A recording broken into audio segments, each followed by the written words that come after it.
In today's video, I'm going to teach you how to export data in Zoho CRM. Exporting is a reliable way to back up records, share data with colleagues, or move information into analytics tools. We'll walk through the built-in export tool step by step.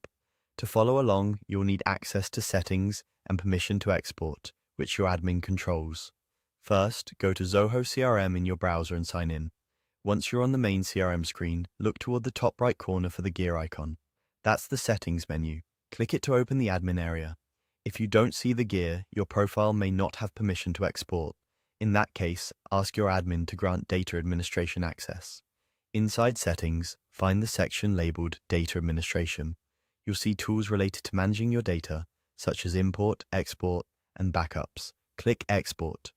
This is the safest way to get information out in a clean, tabular format without changing anything inside your CRM. Next, select the module you want to export. A module is simply a group of records like leads, contacts, accounts, or deals. Pick the one that contains the information you need.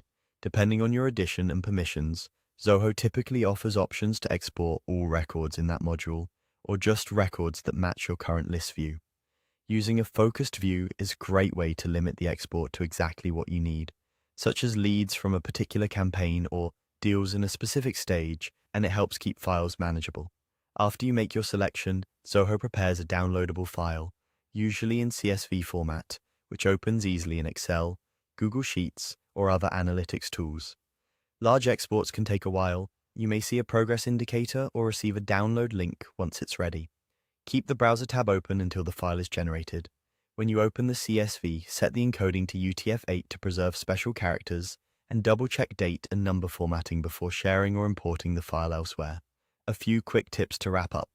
Exported data reflects what you have permission to view, so if fields are missing, it's likely a permissions issue rather than an export problem. Remember that exports are snapshots at the time you run them. If you need a recurrent backup, talk with your admin about scheduled backups or a reporting pipeline. Finally, handle exported files carefully, store them securely, and delete them when they're no longer needed to protect customer information. That's it. Navigating to settings, opening export under data administration, and selecting the right module is all you need to move your CRM data out cleanly and confidently.